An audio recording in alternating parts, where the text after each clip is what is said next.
Hello, this is Lady Boulay, and I hope you're having the best day ever. I'm doing this video because of something I saw on my Twitter page today. It was very revealing, and I couldn't resist sharing it. It's a sign of things to come in Black America, so we need to fasten our seatbelts because we're in for a rough ride. The man on the screen is named Mike McDaniel, and he is a professional football coach.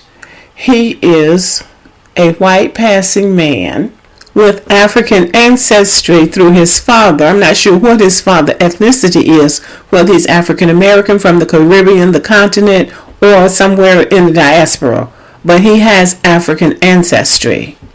And he is the replacement for a black football coach because that's the new thing now. You get someone who looks like this man, who they are following the one drop rule, and he's replacing an actual black man. And so they've been trying to track down and trying to get him to reveal what his racial identity is, and it's been going on for some time. So today, during a press conference, he finally told them what they wanted to hear.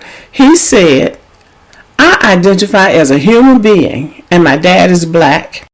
Now, I just found that hilarious because really you could read that a number of ways. And so since I was in kind of a mischievous mood, I decided to read it this way. I identify as a human being even though my dad is black. So that's been the buzz on Twitter. So what it looked like to me was that he didn't want it known that he had African ancestry. And I even allowed my imagination to run wild to say that there are people that he's close to that didn't know. And this is his family. So clearly he's been getting by. He's been passing. He's been exposed because they need him to be black. They need a man that looks like this to be black because he is white passing, obviously. But if and when something goes down, like he gets fired, then there won't be a problem. There won't be this nasty business about him filing a racial discrimination suit against the NFL because he is white passing. So, they kill two birds with one stone. They got a white man posing as a black man who understands how the game is played. Now, the reason this is significant is because of this man on the screen here. His name is Brian Flores. His parents migrated here from Honduras, but their ancestors came through the transatlantic slave trade just like ours did. He is also a professional football coach, and for the last few years has experienced a great deal of success. Many black immigrants, whether they come here from Africa, from the Caribbean, wherever they come from, they come here with the notion that in order to live the American dream, they need to mix and mingle, marry and procreate with white people, and this man is no exception. This is his family, and you can see that he has taken the first step in breeding himself out. So for all practical purposes, this man is white passing too. So what we have here is two men with African ancestry trying to pass themselves off as white. The only problem is white people don't see either one as white. And so the NFL is making a decision about which one is going to be the better fit for the NFL. So for the time being, they've picked the one on the left. Now here's the backstory. Brian Flores has an inspiring story. He was brought up in housing projects in the Brownville section of Brooklyn, New York. He went to Boston College where he was an outstanding football player. He was injured in college and was not able to play professional football. But being interested in the game, he got a job with the New England Patriots as a scouting assistant. He came up under the New England Patriots' renowned coach Bill Belichick, and he did a good job. Brian Flores was a part of their great winning streak.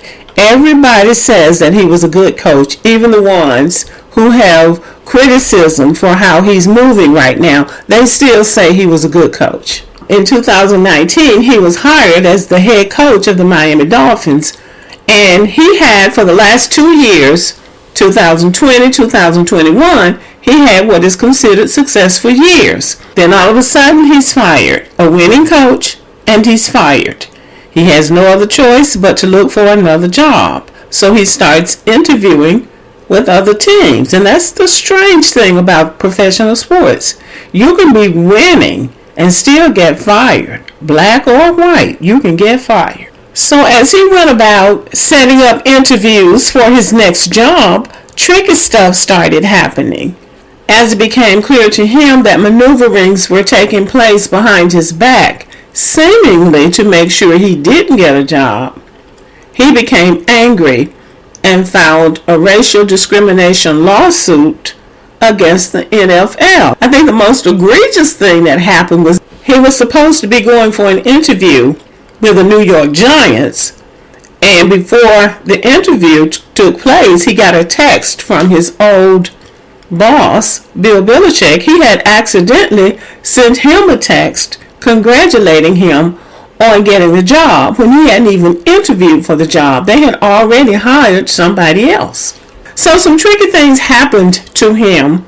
He went on to say some other things, like when he was with the Dolphins, they were trying to get him to tank the game, as they say, deliberately lose a game so that they could get a better draft pick, and they were offering him $100,000 for each game that he lost, stuff like that. And that's probably how they do the game. That's probably what they do. But now that he's mad, he's going to become Mr. Tattletale, so he's telling on everybody. Now, the NFL, not to be outdone, went and hired some black coaches. They hired Lovie Smith, who is the default guy. He's been a head coach, and they fired him, and so now he's an assistant coach.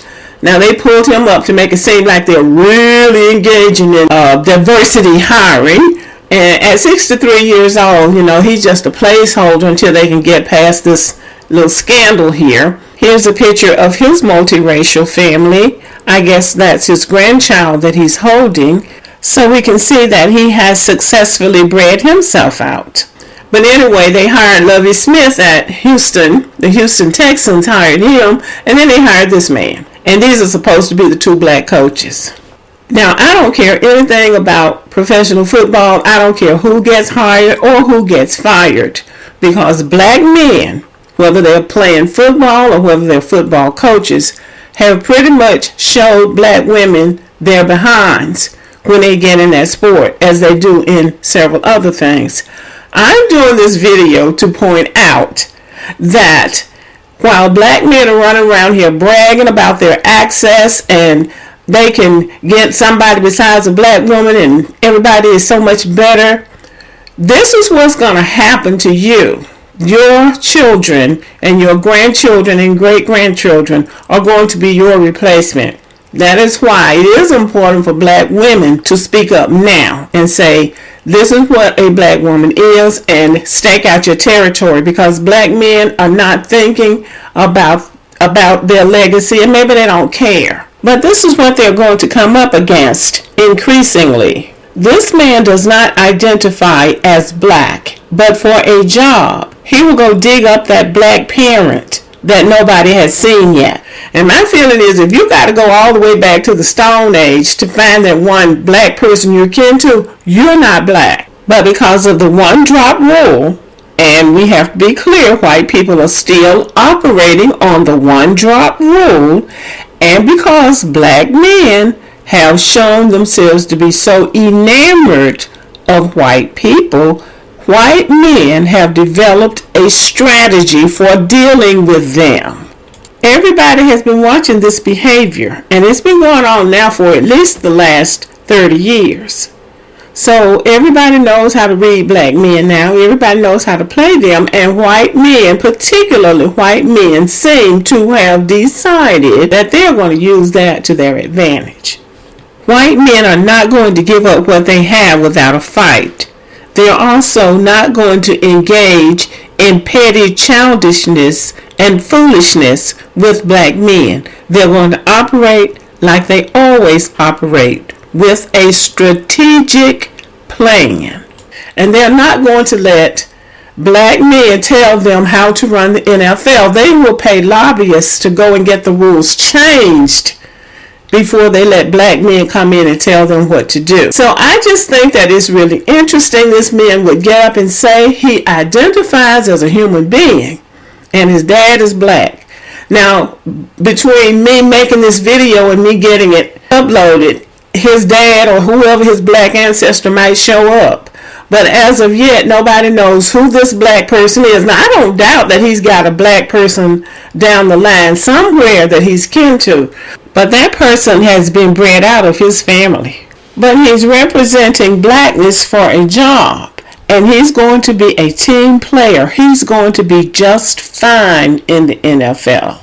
As for Brian Flores, he will most likely never coach in the NFL again. And not only will he not coach, he's going to hurt the chances of other black coaches. Because nobody is taking black men seriously anymore. Now you're black and now you want to file a lawsuit because they discriminated against you. Well, here's a question. What do you think they were going to do? It just baffles me the way black people think. But I just wanted to do this video because while they're bragging about their access to other races of women, they don't date black women, they don't like dark-skinned women, they don't do this and they don't do that, white men are planning a strategy for getting you out of the way.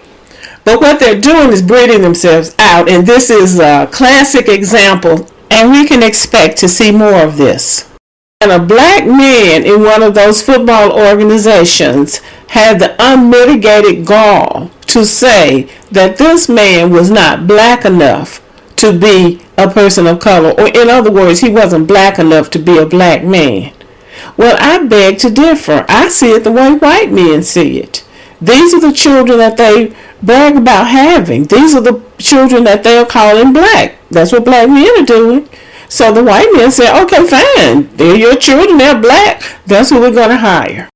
This white man identifies with other white men. He does not identify with black men. This would be a tragedy if other people were doing this to black men. But because they're doing it to themselves, it's a comedy. What I would say to black men is, buck up, stop complaining, it makes you look weak, and live with the choices that you have made. Thank you for listening. Give me a thumbs up, leave a comment, share the video, and as always, have a great day.